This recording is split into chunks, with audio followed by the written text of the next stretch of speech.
Corona संक्रमण के समय लोगों में आयुर्वेदिक दवाइयों पर भरोसा बढ़ा है। हालांकि इसका सेवन करने वालों की कमी नहीं है, फिर भी इसके परिणाम मिलने में देरी और जानकारी के अभाव में लोग इससे पूरी तरह वाकिफ नहीं हैं। आइए एक्सपर्ट व्यू में मिलते हैं आयुर्वेद महाविद्यालय के प्राचार्य प्रोफेसर रक्षपाल गुप्ता से।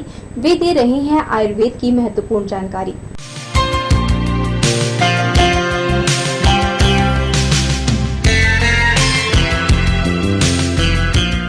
नमस्कार दर्शकों, मैं हूं आपके साथ दिलीप जगवानी। एक्सपर्ट व्यू ये कार्यक्रम आप मेरे साथ देख रहे हैं लोक स्वर टीवी पर। आज हम बात करेंगे आयुर्वेद पर। जी हां, भारत जिस तरह से बाकी चीजों में समृद्ध रहा है, स्वास्थ्य की दृष्टि से शास्त्रों में जो उल्लेख मिलता है आयुर्वेद का, वो ही बड़ा जबरदस्त माना जाता है।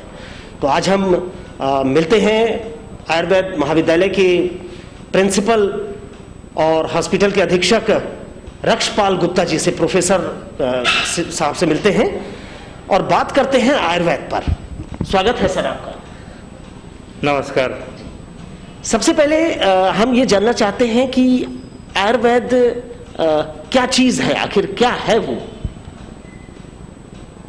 देखिए, आयुर्वेद से आज सब लोग करीब करीब परिचित हैं। ये आयुर्वेद दो शब्दों से मिलकर बना है, आयु और वेद। आयु के संबंध में जो भी ज्ञान है उसको आयुर्वेद में समावेश किया गया है।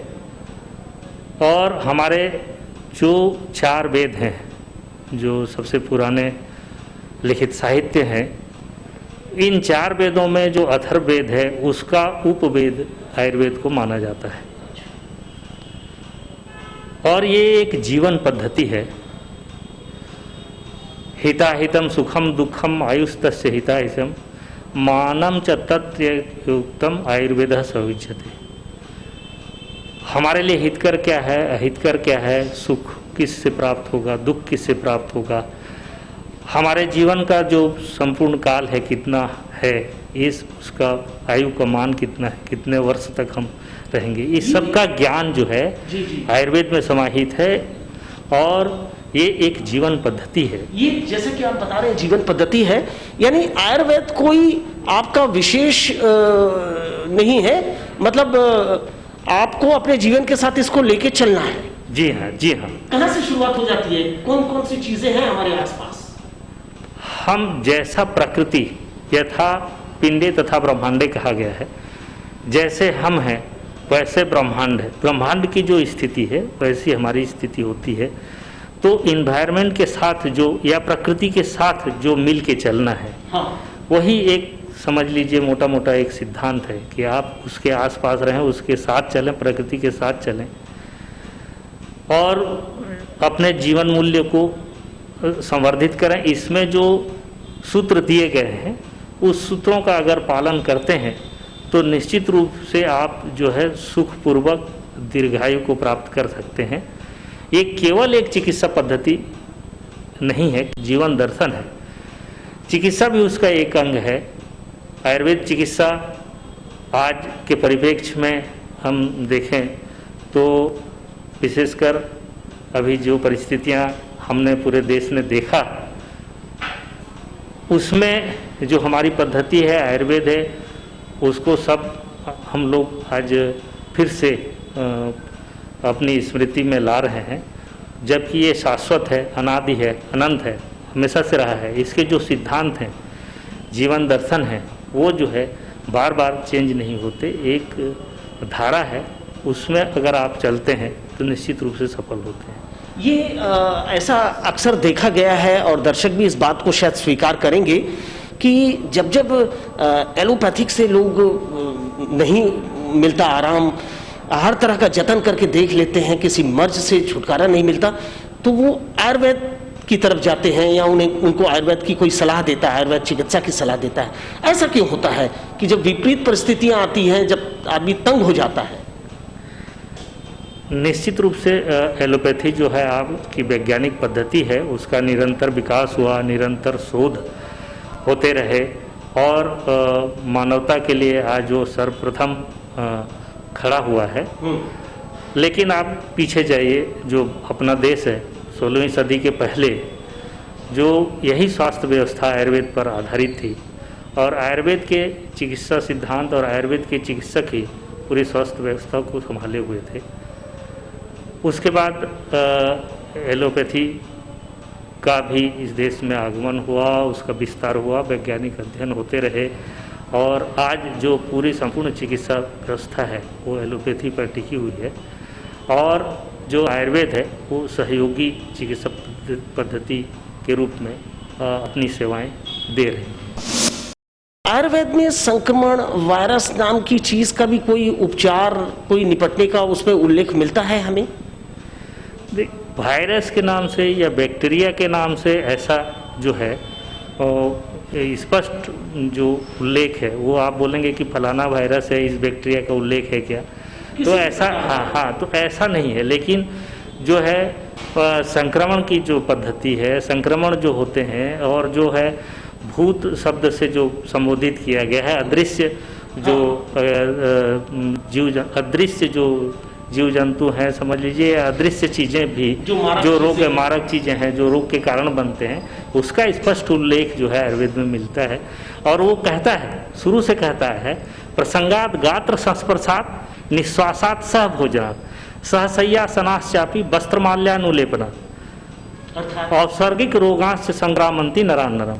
अर्थात यह है कि एक साथ सहवास करने से, एक साथ बात करने से, एक दूसरे के कपड़े पहनने से, एक दूसरे के साथ सोने से, एक दूसरे के संपर्क में आने से जो संक्रमण जन्य संक्रमित से होने वाले जो रोग हैं वो संक्रमित होते हैं।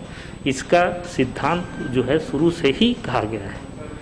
महामारियों का भी उल्लेख जब जो हवा है, पानी है, इस तरह से जब दूषित होते हैं तो महामारियों का प्रकोप होता है। महामारी के काल में हमको कैसा व्यवहार करना चाहिए, कैसा रहना चाहिए, ये सब का उल्लेख स्पष्ट रूप से जनपद ध्वंस के रूप में आयुर्वेद में मिलता है। अभी आयुर्वेद के बारे में ये भी है कि बड़े इसका इस्तेमाल तो करते हैं आयुर्वेद चिकित्सा का, दवाओं का। किस उम्र के लिए ये उपयोगी, फलदायी होता है?